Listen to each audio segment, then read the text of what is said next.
It's the year 198X. The bulb of the torture cell is lit and hung right on the head of the prisoner. The prisoner is hung using the chains tied to his hands. His body is covered in bruises and blood he received after being tortured. Even his feet are tied so that he cannot resist using them. A fly is sitting on his face sucking his blood. It is crawling on his face, but he still looks calm despite all the irritation he is facing.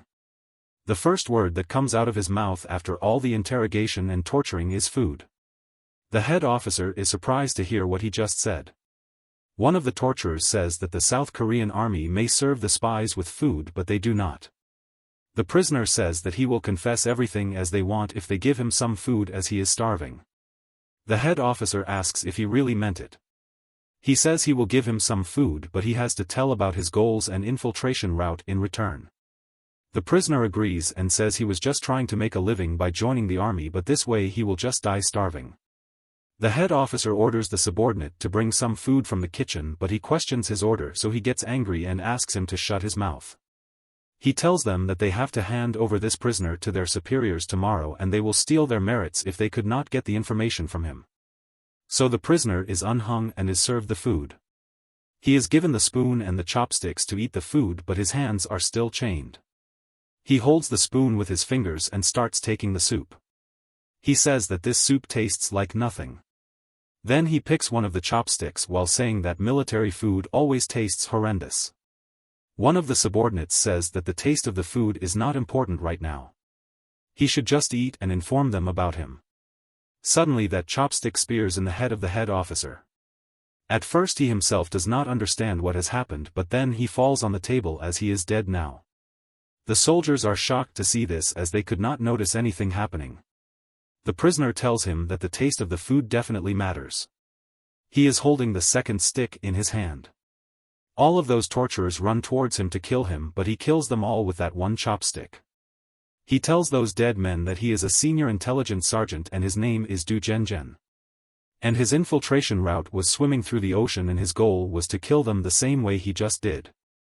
Then he sees the fly who was irritating him earlier so he aims at it with that stick and kills it. After a while Du Zhenjian is sitting with Lieutenant Colonel Park in a small restaurant in Seoul City. The lieutenant tells him that there is no one like him in their company. Why does he want to leave? Zhenjian replies that the military food has lost its taste but the food here looks delicious. The lieutenant smiles and adds the meat chunks in the bone soup. He gives the rest to Zhenjian. Zhenjian picks a chunk with the chopstick and says he does not eat like Park does. He takes some rice without scooping everything at once then adds it to the soup. This way he can enjoy the food until the end without the leftover rice getting soggy. While he is eating Park asks him if he is not going to stop because of that operation. Zhenjian asks what he is asking as he just came back after finishing this time's operation. Park says that Zhenjian knows exactly which operation he is talking about. Park says that at that time the plan was to come back alive and when he came back alone he did not fail. Zhenjian says it is not about that operation. After a pause in conversation he says thank you to Park for taking on him and helping him in making a living. Park says he did everything right and he hopes that Zhenjian will be recognized for his abilities even after he leaves 1 year after at a construction site. Two laborers are commenting on Zhenjian's work that he is very efficient at carrying heavy loads and digging. It is lunch break time. Zhenjian is going towards the bank. Here he looks at a girl on the counter who is busy dealing with an old woman. That girl looks towards him and he waves at her with a smiling face. It all began 1 year ago when he started working at a construction company. When he got his first wage the owner advised him to save some money for the future as it will help in doing what he really wants. But he did not know what he wanted to do in future at that time. Still he went to the nearest bank during his lunch break and opened an account there. That day he saw Sienna for the first time and fell in love with her at first sight. And after that he started going there every single day during lunch break time just to see her. He found out that she belongs to a poor family and started working here right after graduating from high school. He also told her that he was a soldier. She asked him if he did not save any money during his military service. He tells her that he saved money then but gave it to the families of soldiers who died. Now he is working hard again to save more money. Today he is here again to deposit some money into his savings account. She asks him to deposit money once a month. Otherwise it's a lot of work for him. He says he is fine this way as he can see her daily by coming here daily. And that's how he found a reason to live well. But still he cannot live well. He is listening to news on TV while lying on the sofa at his home. He thinks about his past at the moment he grew up. He took training for every popular skill and survived missions of high difficulty. Suddenly someone knocks at his door. He asks who is there. The person asks if this is First Sergeant Do. He opens the door partially and asks who he is. The person introduces him as Jo Tae-moon and says they have worked together. Janggon is surprised to see Tae-moon well dressed and wearing a costly watch. He asks Tae-moon how he found him. Tae-moon replies that he searched for him everywhere and eventually found him. He tells Janggon that he has a job request for him. Janggon asks what kind of job it is. He replies that the kind he is best at. Janggon says he does not want to get his hands dirty for money. Tae-moon clarifies that he does not want him to kill anyone. He just wants him to teach someone a lesson. Janggon gets serious and asks him to be honest with him about what he exactly wants. Tae-moon says he is a successful entrepreneur in the public's eyes, but in reality he is the boss of a gang and the person he wants him to take care of is the boss of another gang. Janggon tells him that he did not leave his army job to do something like that. Tae-moon asks what he means by something like that. He further asks if he quit his job to live in a place like that while working a construction job.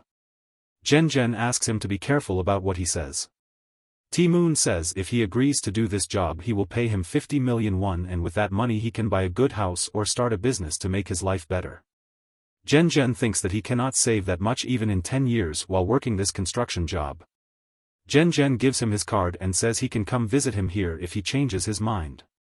Before leaving he says that it is strange that someone like him tries to avoid the work he is best at. Janggon puts that visiting card on the side table. While lying on the floor he thinks that he did not come here to live like that, but he can try to do what he had been doing just a bit longer and he will find out if he really cannot live without doing that thing he is good at. While thinking about this he falls asleep. The next day at the construction site there are many racks of cement bags present there. When he reaches there his boss asks him to carry all these bags up where they are needed. He asks where other workers are. The boss replies that he just called him for today as he saw him the other day carrying loads and he thinks he can do this work without any help. Janggon looks at his smiling face and thinks if this guy is for real. Sienna and her colleague are standing outside the bank taking tea. He looks at the sky and says how he will get through today. Her colleague asks why she is saying that. Her face always lightens up when it is lunch time. Sienna asks what she is talking about. Her colleague replies that she is really nice to Janggon. It seems she is interested in him. Sienna replies that he just comes to add money in his savings account during lunch break. If this were a store he would be one of their regular customers so she would have to treat him nicely. Her colleague says she is probably right as Janggon is not that good looking nor is he rich. This comment makes Sienna uncomfortable. She smiles and says he might not be handsome but he has a nice body though. Her colleague replies that it is because he works at a construction site and has to lift bricks and heavy loads all day. Sienna says her father used to work at the construction site as well but he never had a body like his. She leans on her and says she should get her nose out of her business and she'll stay out of hers. She warns her by saying that she knows about her affair with that manager who looks down at them. While sitting on her counter she wonders why she got mad earlier when talking about Janggon. Suddenly he enters the bank and waves at her. She says it is not the lunch break yet so why is he here? He replies that he will be busy later so he came a little early. She asks if he is here to put money in his account. He says he just came to see her as he is going somewhere. She tries to understand what he is talking about. He waves goodbye at her and says he will put a lot of money in his account once he comes back. Her cheeks become red by thinking that he just came to see her here. He takes a ticket to Daesan and takes the bus to meet Tae-moon there. While sitting in the bus and looking at that visiting card he thinks that things will probably get better if he does so. Tae-moon and his driver are already there to pick him up when he reaches D. Senator. While sitting in the car Tae-moon shows the picture of the target named Park Gwon-ho. He tells him that at present they both are fighting for the rights to the tourist hotel's slot machines. According to the rules he cannot fight him directly, as this way he himself will lose the right to the machines, but if an unknown outsider that has nothing to do with their ordeal suddenly shows up and does this, things would run smoothly and he can get those rights. He warns Janggon that it will not be easy, as Park knows that he will come for him, so he is under full security. He suggests that they should wait for a bit until he lowers his guard. Janggon asks him what time it is. Taemun startles on this question of his. He tells him that it is past 12:30. Janggon says it means there is a lot of time left until it is 4:30 p.m. The banks close at this time. He asks him to take him to Park so he can take care of him quickly. Then Taemun will be able to deposit money in his bank account before the banks close. Taemun asks if he goes now he will have to fight a lot of guys on security. Janggon says it should not bother him. Taemun takes him to the hotel where Park and his underlings are having lunch. He also warns him about the special guard of the park who is always with Park. That guy used to be an Siren player. Janggon asks what is the best dish at this restaurant. The driver informs him that the special dish here is their fried dumplings. Janggon says he will be back soon and gets out of the car. Park is enjoying his lunch while all his underlings are present there as well. Janggon is sitting at a separate table in the corner having the fried dumplings in front of him. He takes soy sauce and vinegar in a 1-to-1 ratio and pours them in a bowl. Then he sparkles the powdered red pepper in it. He dips the dumpling in it and eats it. The taste of the food satisfies him. He finishes his meal, takes the drink and thanks God for this delicious meal. After that he throws the glass towards Park and it smashes on the wall behind him. That fat guy asks what is wrong with him. Janggon says he is trying to pick a fight as the noises his boss made while chewing food were annoying. Park looks at him in a weird way and orders his boys to get him and they all run towards him to attack him. After a while everywhere on the floor are scattered food, broken furniture and beaten men. Only Janggon is standing keeping his hands inside the pockets. Park is leaning by the wall in the beaten state. He asks him who he is as there is no way he did not know a man as powerful as him in this field. Janggon replies that he can remember him as an outsider with severe anger management issues. He smirks while his nose is bleeding and asks who sent him. He says he will pay him double the amount if he works with him. Janggon thinks if that guy has enough money to pay him 100 million won. Park gets that he is paid very handsomely. He says that it does not matter because Janggon asks him because what? Why has he stopped speaking? Suddenly he realizes that someone is behind him.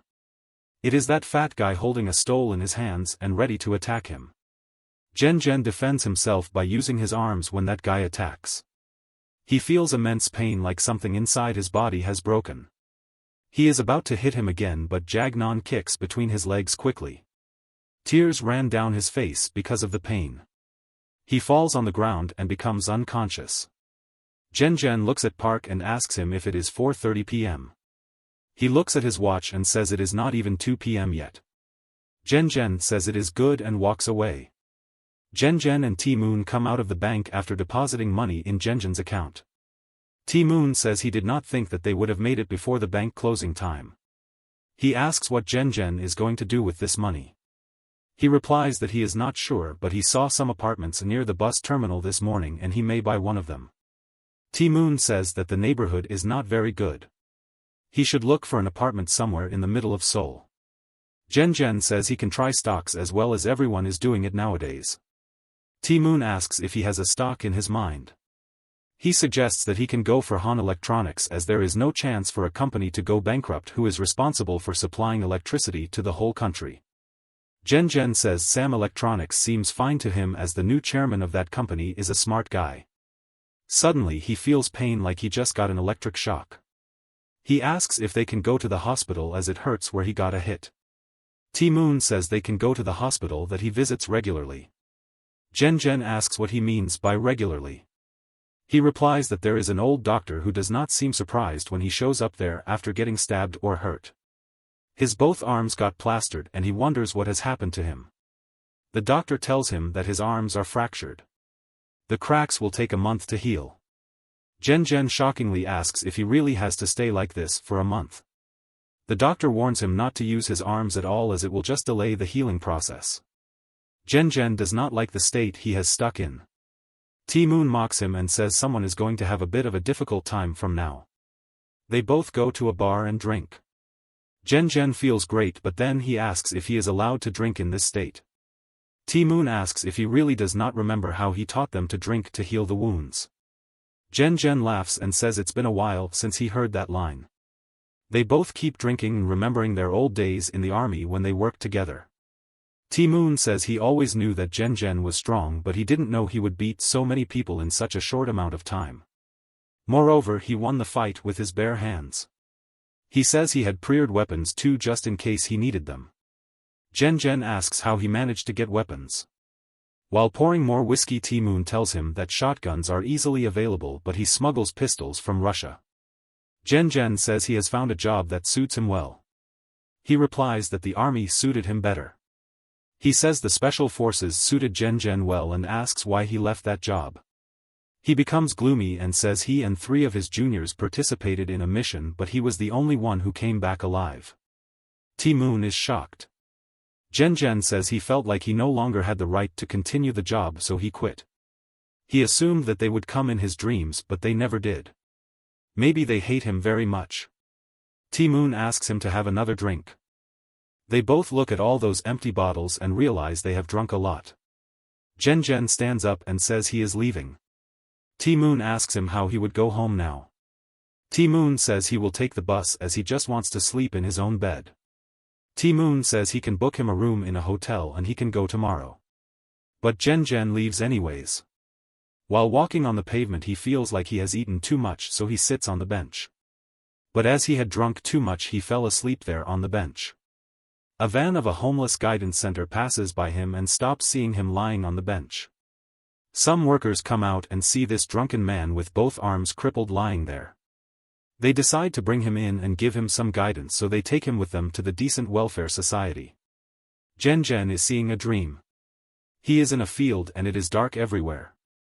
Someone is calling his name. He turns back sharply as the voice is coming from behind. He sees 2 men in uniforms. Those 2 are wearing the same lockets. He recognizes them as they were his junior fellows on that mission. Suddenly he sees a gun on the ground near his feet. He picks it up and puts it on his head and says if this is what they want, he will do it. Suddenly he wakes up from his dream. He sees a guy is clapping near his head to wake him up. Janggon sits, but his arms are still hurting. He asks that guy who he is and where he is now. He tells him that his name is Lee Sunjo and this place is a decent welfare facility. That outfit is inmates' clothing. While he is explaining all that, Janggon stands up and walks away. Sunjo asks him where he is going. Janggon stops near the door as it is locked. He wonders why it is locked from inside. Sunjo says he was going to explain that first. He tells him that this is the location where people are imprisoned by force. Janggon is shocked and asks what he is talking about. Someone calls them from behind and asks what they are doing standing there. Sunjo tells him that that person is their platoon leader and has a bad temper, so Janggon must not irritate him. But he is looking at the keys pinned with his arm. He asks him to give him the door keys. That guy looks at him with anger. So Janggon kicks his leg and he yells in pain. He wants to punch in his face, but then remembers what the doctor told him about not using his arms, so he stops. 2 of that leader's subordinates ask for permission to crush Janggon. That guy orders them to send him to the ward.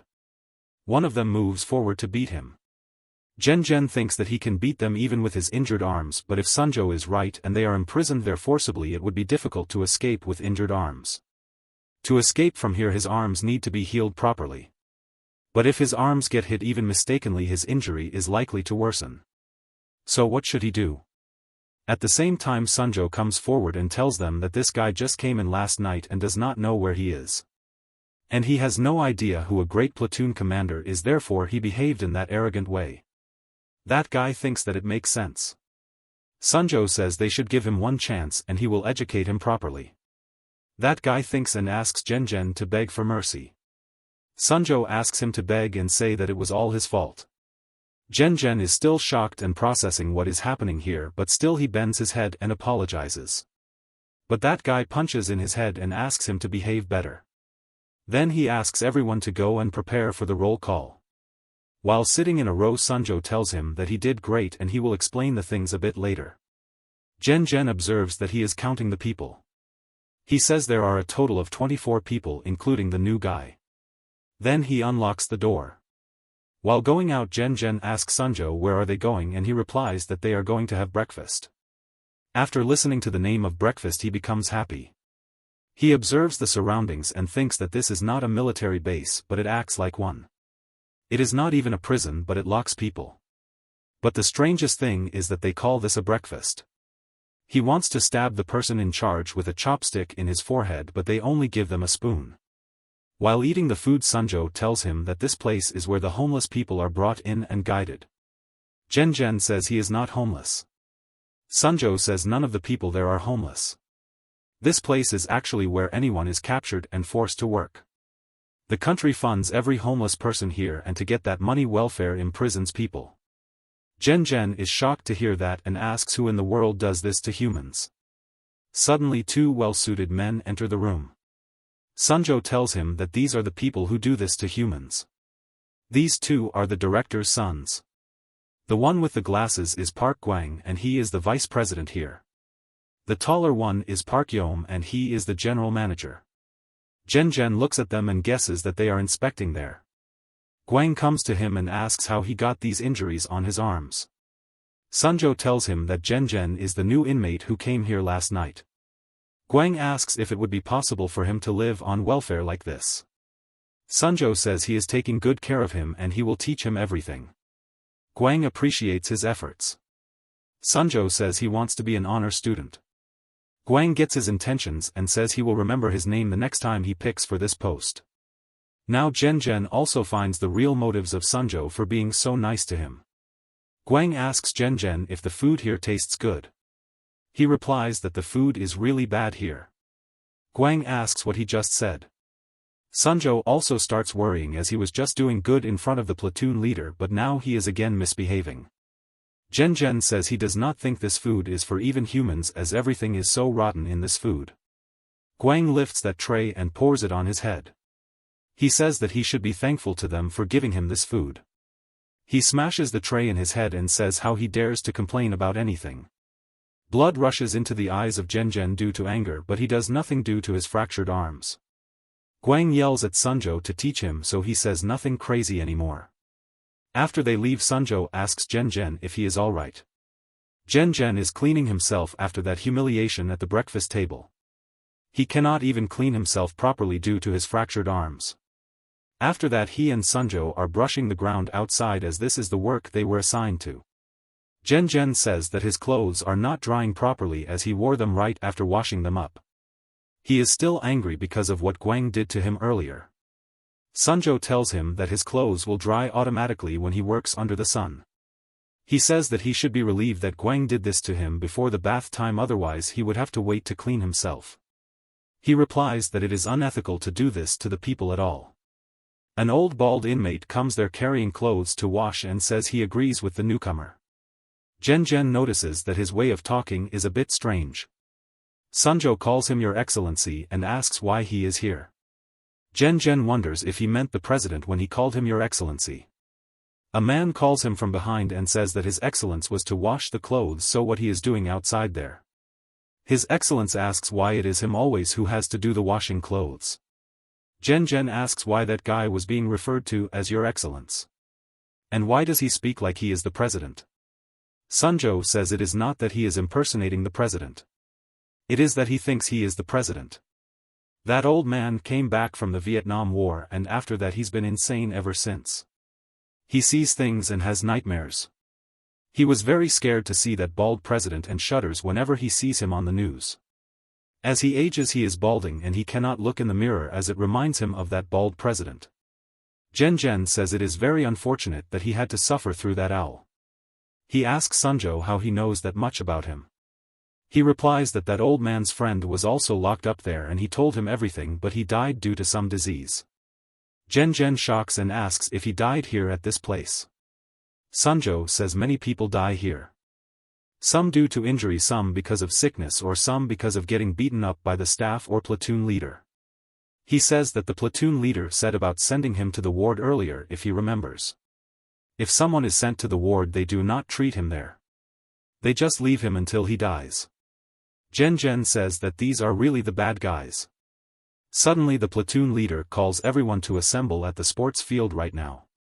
Sunjo tells him that today is the inquiry day and he can see the worst guy among all the bad guys. Janggon wonders what he is talking about. All the inmates there stand in the rows to listen to the director of this welfare.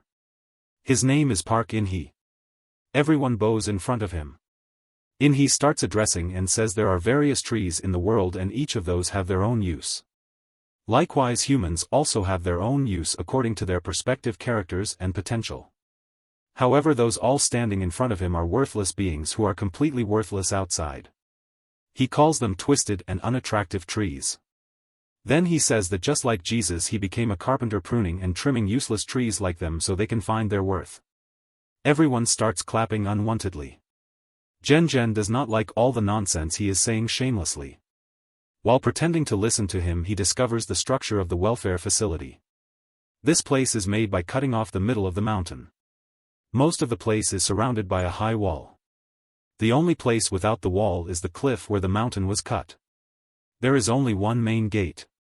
If he tries to escape through the gate, those guards will attack him at the same time. So it is difficult to escape with these arms. In-hee walks down the stage. He hugs his sons and says thank you for taking care of this place. Gwang goes on the stage and announces the name of the inmate selected as the honor student. Sunju is excited and hopeful that he might be selected as the honor student. Janggon asks him what an honor student is. He replies that it is the person who is selected to send home from the welfare. Gwang says that the person selected this time is Kwak Daeong. Gwang calls him on the stage to say something. Daeong says thanks to him and says he is happy as he is finally going home. He is taken to the staff office where he asks when he will be sent home. Gwang tells him that the doctor will come and check his health last time before he is sent home. After a while the doctor comes there and does a general checkup of his and declares him healthy. Then he gives him an injection by saying that it is a nutrient that will keep him healthy outside. Soon Daeong falls unconscious. Two people carry him outside when Gwang asks them to take off his outfit as it can be used for a newcomer to save the money. Doctor calls Gwang amazing and asks how he can think about saving money in this situation. He replies that he is not a nonsense like him who gambled away all his money and now working under him. He warns him to stay in his limits if he wants to save himself. Daeong is lying unconscious in the operation theater room. The doctor asks the helper about today's order. He says it is liver and kidney. The helper asks if they should not put this guy on anesthetic gas as he may wake up any time. The doctor thinks it is an insult and asks that helper to do just what he asks him to. Meanwhile Daeong wakes up and sits wondering where he is. The doctor tells him that they are just examining him so he does not be scared. He punches the doctor in his face and runs away from there. While listening to the noise, the general manager comes there and punches Daeong in his face. He drags him to the operation theater and shuts the door. T-Moon and his informant are sitting in the same restaurant. That guy informs T-Moon that Gwang Ho and all of his men are hospitalized, so their organization is paralyzed for now. As a result, Congressman Choi's office decided to grant them the right to operate a slot machine business right away. T-Moon puts his bowl down and laughs loudly by saying he is going to have a hangover.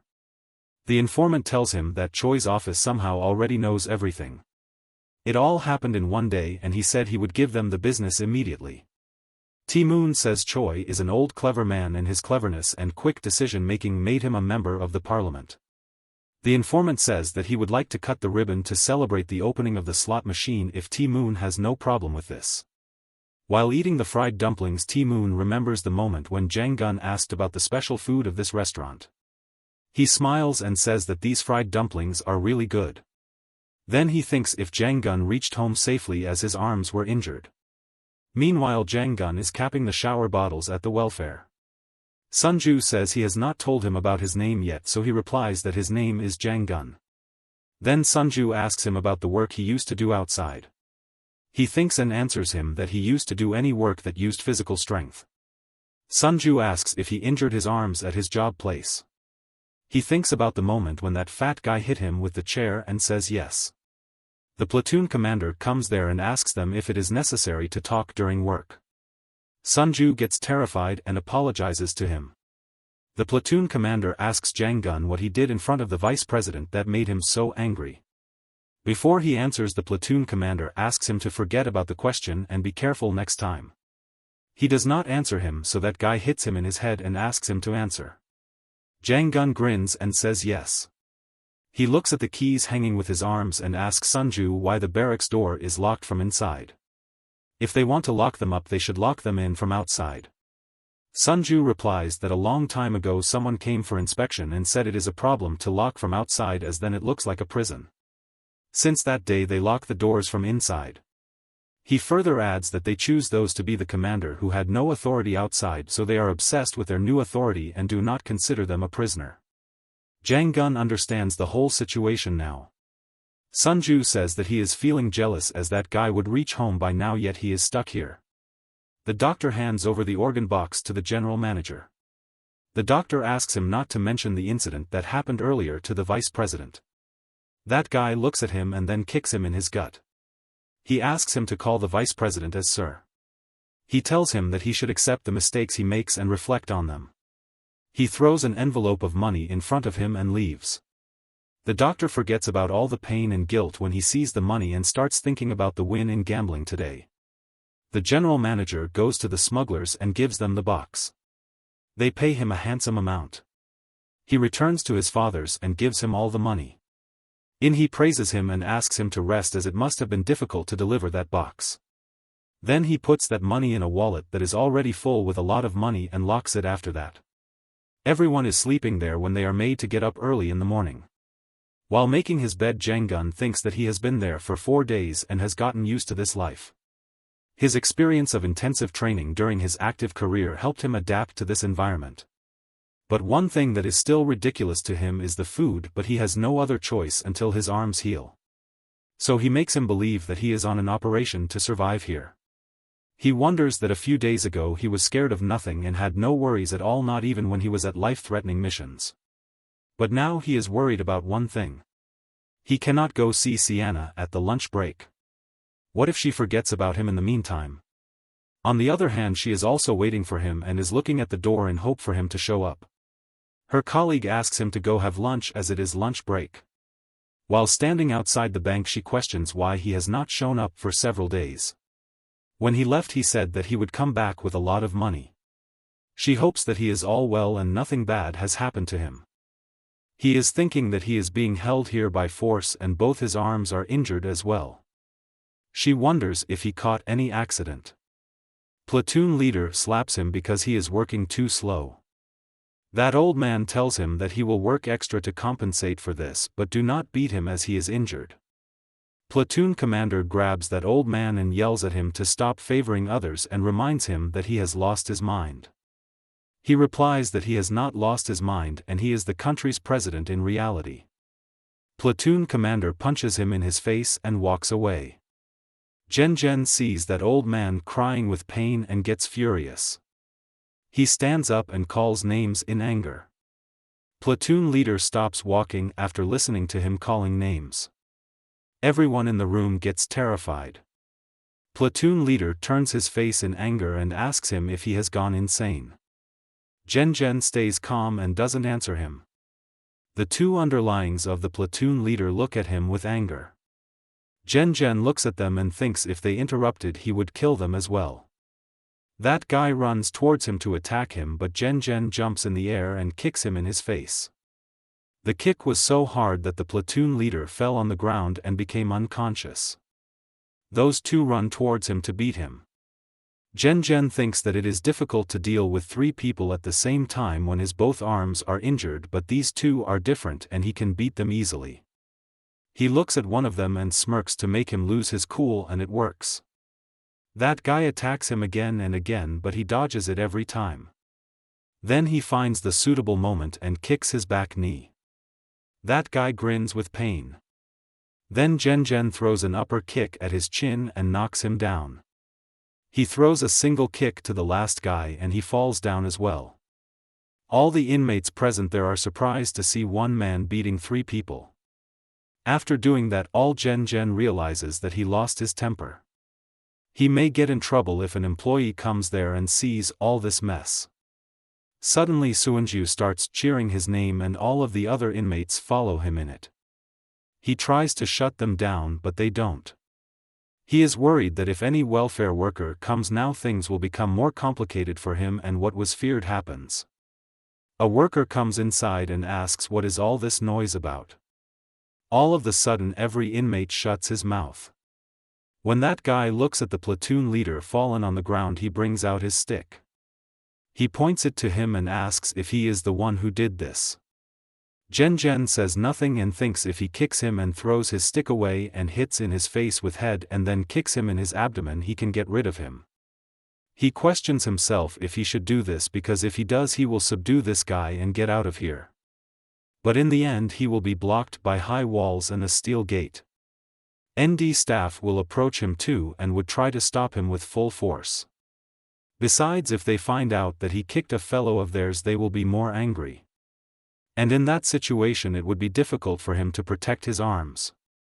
He definitely can knock down a few of them without using his arms, but if he gets a more severe arm injury HW won't be able to escape at all. So the best action to take right now is to apologize. So he bends down in front of him and says he did all that by mistake. At the same time those two brothers come there. HW asks if he is the one who caused this mess. Janggon realizes that things cannot be more complicated than now. HW says it is amazing that a single man with injured arms took 3 guys all alone. He says he thought him a fool who could not stand up for himself and just complained about the food, but he is certainly much more than that. He asks him what he was thinking while doing this. Then he says how dare he think in the first place. He tells him the rule that platoon members always listen to their leader. He has made that rule and others have to follow it no matter what. Janggon thinks if this guy is for real who wants to control others' thinking. HW glares at his face and says he still can see his mind behind his eyes thinking about something. He tells him that he will be in the punishment room for 3 days. Even Suunju is shocked to hear this punishment. Janggon thinks it sounds like a prison cell and 3 days in a cell is not a big deal. HW laughs hysterically and says when he would return from that room he would not have any thoughts behind his eyes. HW asks him to reflect on himself in these 3 days of punishment. He waits for an answer from him but Henjin does not speak any word and keeps looking in his eyes. HW turns and looks at his brother as giving him a sign. Yom walks towards him and calls his name but Janggon still does not reply. So he punches in his face, breaks his nose and it starts bleeding. Then he tells him to answer HW. Janggon says yes twice. Then that guy kicks in his stomach and asks him to reply once. That guy is pushing Janggon's limits but he has to stay calm. So he answers again and says yes. That guy again hits him in the back and asks him to answer loud and clear. Before sending him to the punishment room HW wants him to make an example for others so they don't revolt against him. That employee takes him outside to lock him up in the punishment room. Sunju is worried about what would happen to him at the punishment room. Henjin looks back at him and smiles. By seeing him smiling, Sunju thinks that he must have gotten hits on his head multiple times. While walking towards the punishment room he thinks about those hits he got and says that the general manager's fists are strong. He smiles by thinking that his fists are even better and he would like to have a fight with him once his arms completely heal. That welfare employee hits him in the head and asks him to hurry up. He replies that he is coming and thinks he will beat this guy as well. Yom slaps at the face of the platoon leader who was lying there unconscious. After getting that hit he opens his eyes and sits while screaming, but seeing Yom in front of him shuts his mouth automatically. Yom asks him to come with him and tells other workers to go back to work as their break time is over. They take him outside. Guang tells him that in his opinion he is not fit to be a platoon leader anymore. He replies that it is not true and he is definitely capable of being a leader. Guang asks him how he can say that after getting beaten and knocked out by a man who cannot even use his arms. He grabs his badge and says how he can lead if he is so weak. He thinks that he is not weak but that guy is stronger and has fast legs. But he cannot tell this to Guang as he will be removed as platoon leader after that. So he lies and says that he was attacked from behind, therefore he could not protect himself. Guang asks if he wants to say that he can beat him in the real fight. He orders him to go ahead and beat him right now. The platoon leader terrifies and asks if he really has to fight him. Guang asks him how he can lead a platoon after being knocked out in front of his people. He tells him that he has sent Janggon to the punishment cell for 3 days. Even he gets shocked to hear about the 3 days punishment there. Guang says that the fight between them will take place after he comes out of the punishment room after losing his mind. Now the platoon leader understands that Janggon is purposefully sent there as he would be mentally and physically weak after coming out and he can defeat him easily. Guang pats at his shoulder and asks if he can do this now. The commander says yes. Janggon is taken down to a basement. There is a huge cell made there and they enter it. He sees some small rooms there and thinks that he expected the punishment room to be a solitary confinement unit. But he wonders why they did make solitary rooms in the basement. He gets the real shock when that man opens a room and asks him to get in. The reason is that this is not a room. It is a locker where a person can barely fit. He wonders if they really punish those innocent people by locking them up here. That employee yells at him to move fast. He points the stick on his arm and asks him to get in before he breaks his arm. He goes inside and barely fits in there. He cannot even stand straight. The door is closed. The whole cell is dark and empty. Janggon thinks that when he was in military training he was trained in all forms of torture that one could be put through when caught by the enemy. Chamber torture was one of them, where the person cannot sit or lie down, so he cannot sleep properly in this uncomfortable position. The person cannot even eat, drink or even pee. The person is forced to stay in this position. He thinks that this kind of torture used to break an enemy both physically and mentally. But how can they use this kind of torture against the normal people? But the more worrying thing right now is that he has to spend 3 days here. It is his first night in torture chamber and 5th night in this welfare center overall. The 6th day starts when the sun starts lightening the sky and spreading beauty outside. A whole day has passed since Janggon was locked up in that punishment cell. But he is unaware of the time and all the other happenings outside. He wonders if it has been a day already. He is exhausted. He keeps falling asleep and waking up in this standing position. He is not sure if he slept or just closed his eyes for a few seconds. But above all these things he is hungry. He wants something to eat and his tongue keeps saying one word: food. On the other side in the 3rd platoon hall, Sunju is getting beaten by the platoon leader. Everyone else present there is terrified to see him like this. He is crying with pain as he is not used to it. The platoon leader yells at him and says he knows Sunju sided with Janggon while he was unconscious. He asks how he likes it now to get beaten for sided with him. Sunju tries to say something but the platoon leader kicks him in the leg and shuts him up. Your Excellency tries to make others feel shame as they all were involved in the rebellious scheme, but now everyone is hiding their face like they know nothing about it. The platoon leader grabs Sunju from his hair and says he will show him what happens to the guys who go against their leader. Then he hits his face with his knee and throws him on the floor. He keeps beating him with his foot. Your Excellency comes to him and asks him to stop this brutality and says why he is picking on him. The platoon leader looks at him first, then kicks him also so that he falls on Sunju. He asks how he thinks he is questioning. The platoon leader and his 2 underlines keep throwing kicks on both of them and keep calling them Fraxia. In the director's office he is packing money in the shoeboxes. He puts that money in the bags and says this is the bribe for the government workers. He prepares 3 bags and says the money in all of them is the same, so they just hand them out in order. Guang asks Yom to come with him this time and he agrees. Guang looks at a big box full of money that is kept separated on the floor and asks what about this one. His father tells him to leave this one here as it is for someone else. Yom asks why there is so much money in this box. He tells him that the person who will receive this box is not simply a government employee. He is a very important key to this country's management. Guang and Yom leave for those government employees to hand them with that money of bribe. Yom asks Guang how these people are helping them in their business and getting this reward in return. Guang replies that they help them in various ways. He gives the example of decent city hall's welfare department worker. He helps them get government funds. Guang gives him that gift bag and he replies he feels obligated to do more for themselves. Guang tells him that he does not need to do anything else. He should just keep working hard as usual. Then he goes to the seaside of the city and meets the decent police station's chief there. After seeing the shoe box, that guy says these shoes seem nice and heavy.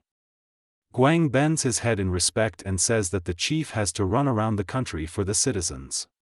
He should keep doing what he does and run around in these shoes. He meets the last person on an empty road and gives him his present. This person is Decent District's prosecutor. He holds the bag in a way like guessing the amount by weight. He replies to him in a coded way and says that he likes apples though, but pears can do this time. Guang assures him that he will bring apples once they are in season. As that prosecutor leaves, Guang murmurs that he does not need to be picky about it and take what they are giving him. He tells Yom that these people suppress any attempt by a whistleblower to expose the truth about their welfare center to the public. Then he gives him some money. Yom is surprised and asks if he took some of the bribe money.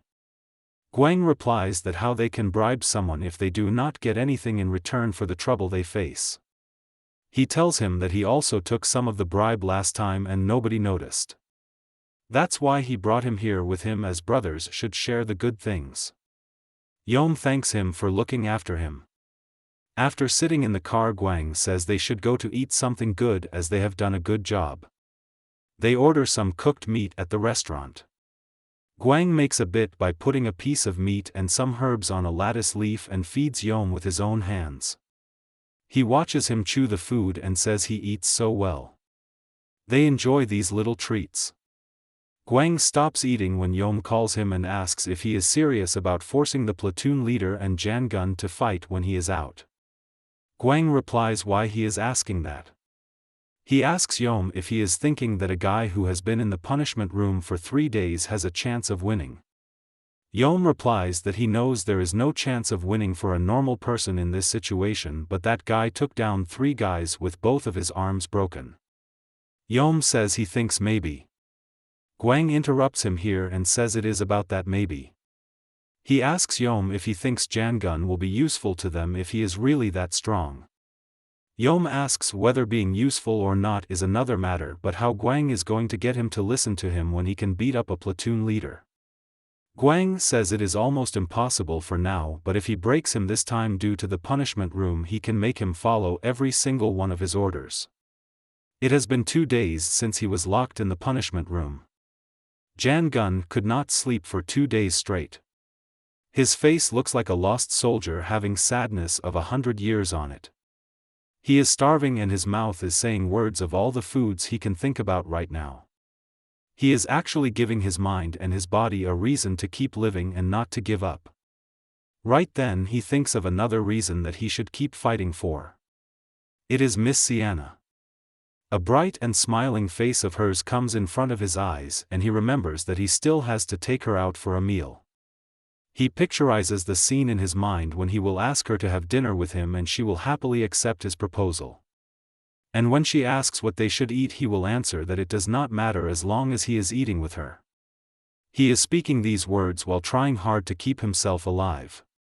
Another night comes in this hell and finally his 3rd day ends in this punishment room.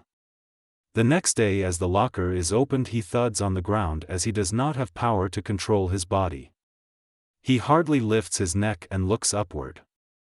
Guang looks at him and smirks while saying these are the defeated eyes he wanted to see. Gwang orders them to move Janggon from here. Janggon is lying on the floor and is unable to move due to the lack of energy. Sunju and His Excellency are standing near the bars. They come there and help him stand by providing him support. Sunju looks at him and says he is not looking good at all and they should move him out fast. They are aiding him in walking and they all follow Gwang while passing through the empty ground. Janggon looks at Sunju's face and asks him if he is alright and what happened to his face.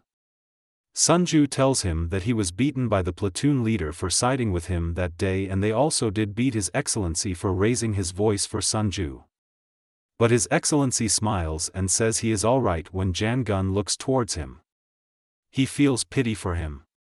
He asks Sunju where are they going as he is starving and wants to eat something.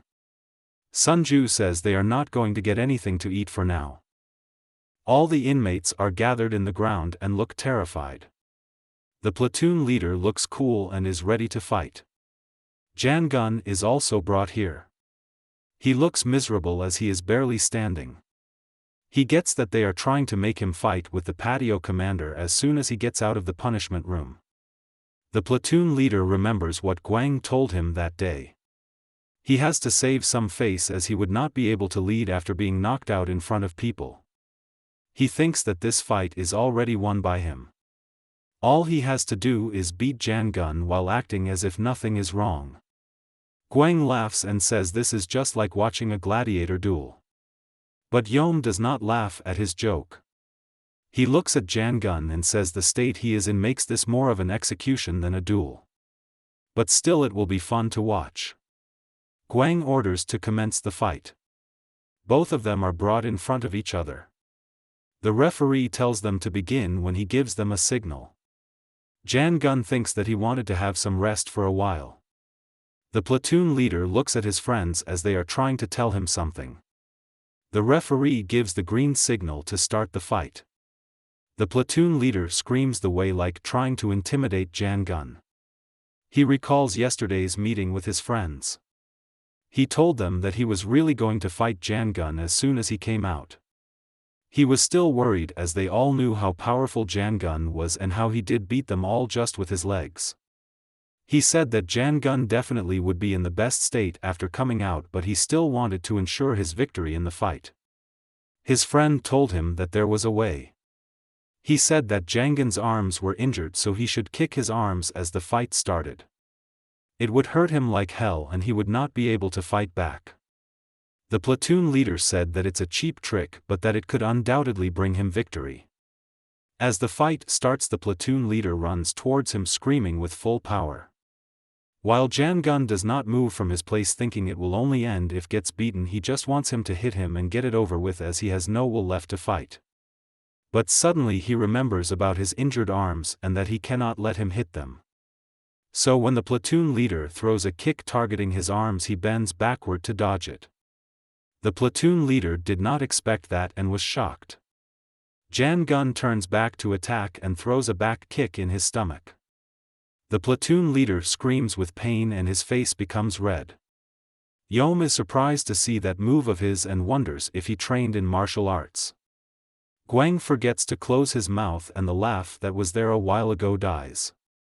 Water is streaming down from the platoon leader's eyes and mouth. He is thinking if Janggon really just came out of the punishment room. If yes, how he could be so strong. Janggon looks at the injured faces of Sunju and His Excellency who were beaten for cheering for him that day. It increases his anger and the desire to take revenge rises up in his mind. He looks at the platoon leader who can definitely see what is going to happen with him next. Janggon kicks on his face and breaks his nose so that it starts bleeding. This one hit makes him fall on the ground. All the eyes forget to blink. All the faces there are extremely shocked. Janggon is not cooled yet, so he keeps hitting him with kicks on his face. The friends of the platoon leader are terrified to see what is just happening there. Sunju gets excited and again starts cheering for him. Your Excellency is happy too and says he always believed in him. The platoon leader seems half dead as foam comes out of his face. Janggon goes near Gwang and asks him if he is satisfied now. Guang replies that he is a funny guy and yes, he is completely satisfied. So he says he is going to, but before he completes his sentence his eyes shut automatically and he falls on the ground. The referee runs towards him to check if he is alright. Guang inquires what happened to him. The referee looks at his face and says he is sleeping. Guang smirks and says this guy is extremely amusing and he has thought of a good and fun idea for him. Janggon was sleeping peacefully but suddenly he opened his eyes. He sees Sunju standing beside him who is excited to see him awake. Janggon looks weak and cannot open his eyes properly. He asks in his feeble voice what happened. Sunju replies carelessly that he fell asleep and Sunju carried him over here. He also skipped work today to be here with him. Janggon tries to sit up. Suddenly he sees the ribbon and keys attached with his arm and asks Sunju what is this. Sunju tells him that when he was asleep the vice president named him the 3rd platoon's new leader. He looks at him and asks if he is telling the truth. Gong and Yom are in the office. Yom looks a bit worried about something. Guang is making tea and adds tea sugar and milk 2 spoons each. He gives Yom his cup and asks him to be careful as it is hot. While taking a sip of tea Yom asks him what he was thinking back then. Guang says what he wants to ask. If he doesn't like the taste of tea as it tastes fine to him Yom replies that he is talking about that. He is actually asking why he made Janggon the platoon leader.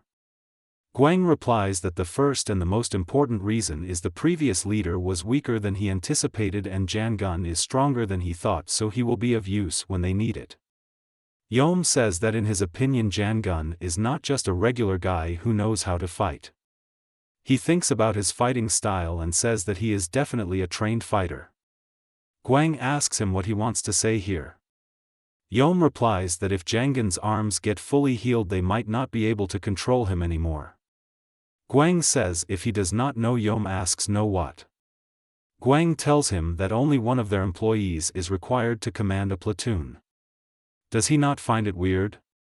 He asks him to picture that if 20 of 30 inmates attack that one employee all at once that would take no effort to overpower him. If they think about it according to physical aspects it makes sense. But not a single inmate goes out of the line and attacks that one employee. Why do they hesitate to do so if they are able to do it physically? Yom says there are 2 possible reasons according to him. First, they are ratting each other out. Second, they think that other employees can quickly provide backup. Even if they try they know that they'll most likely only get as far as the barricades and walls. Then they will be beaten and put in the punishment room. Guang says that is not the exact reason for those inmates not to rebel against them. The actual reason is the fear and the feeling of helplessness that controls them and keeps them in the line. He gives him an example that in Southeast Asia when they train the elephants they tie the baby elephant and beat them with iron hooks to make them fear humans. Then even when the elephant grows up and has the ability to stomp a person to death it cannot do it because it is afraid of humans.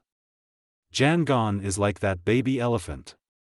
They just have to train him in the same manner as they train others. Yom asks if it is really necessary to make him the platoon leader.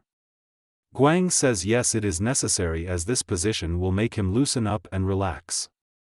And as the time will pass he will accept this place as his home just like the others do. Janggon is lying on his bed while those 2 guys sit on the floor near him.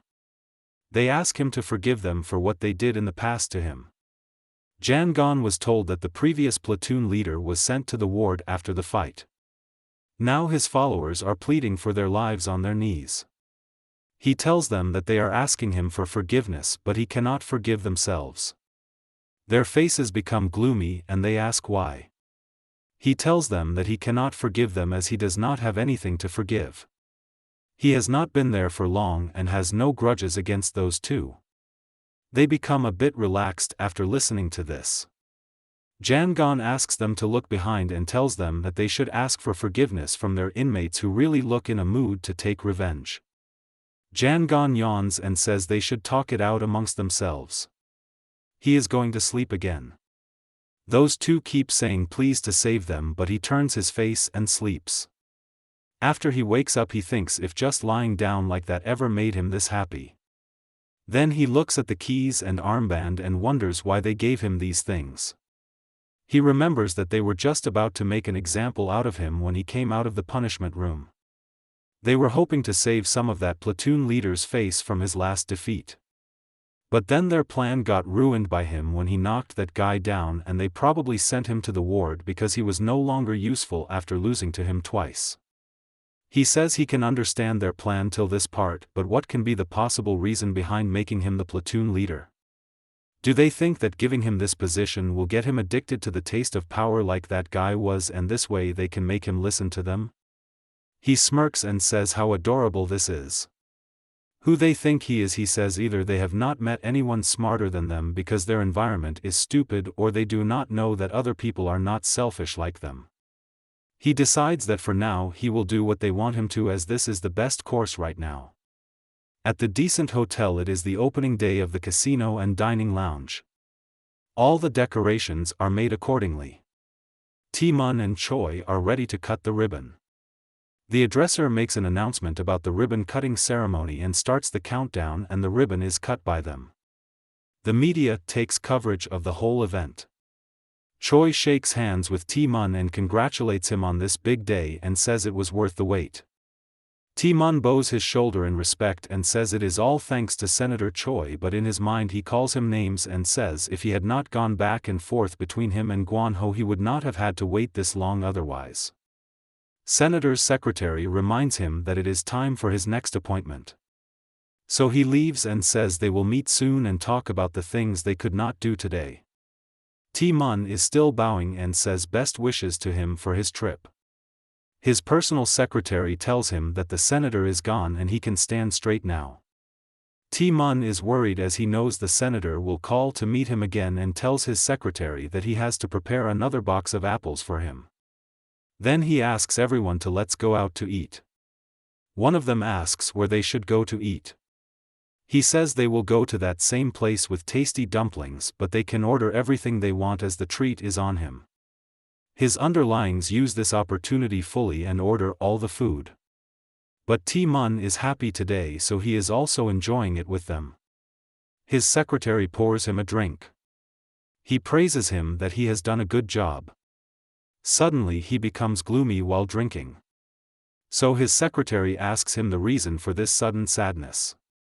He says if this is because of money to give the senator, he should not worry as he will be able to make tons of money with this new business. Taemun takes another sip and says money is great but everything is boring these days. He says that when he started at first he liked it because everything has a set of rules. The strongest ones climbed to the top. And just like that he got rid of the weak ones and made it all the way here. But still he needs to get down on his knees for those who are superior to him. Business rules are dirty. After dinner he says goodbye to his men who are bowing down in front of him. On his way back home he asks the driver to drop him here. His secretary says that they are still a bit far from home and he is drunk as well. He makes the car stop as he just wants to take a walk as he will get sober after a walk. Suddenly he sees Gwon-ho and his men in front of him. Taemun smiles and asks where the others are if they are still in the hospital. Gwon-ho looks at him with anger and says he came here because he has to ask him some questions. Taemun says that he knows the rule. If they win against him he will answer his question. Gwon-ho grins and orders his men to attack him. Taemun also gets ready and says he is completely sober now.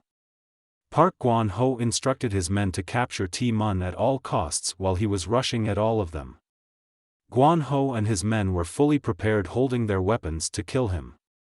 So they struck immediately, but Taemun easily evaded the attack by bending down. Taemun was glad he reacted on time and escaped the attack, but he didn't realize another was attacking and cursing him. Taemun evaded the attack and assured the man that he was not cocky as he was simply confident in his abilities. He punched the man straight in the face, making his nose bleed. He was still not in his senses but was attacked by Taemun again. With this, two of Guan Ho's men were defeated and he cursed his fortune. Ti-mun smirked and wondered what was wrong with them and what had happened to his confidence from before. They seemed a bit worried now. Abruptly, one of Guan Ho's men sneaked away and reached behind Ti-mun to attack him, but he noticed him and punched him immediately. He was annoyed as that man interrupted his conversation as he was in the middle of a conversation with his boss and tried to recall where he was again. Ti-mun was startled as another man suddenly grabbed him by his neck, choked him and lifted him. His face turned pale and the big muscular man frowned and wanted him to continue spouting his nonsense now.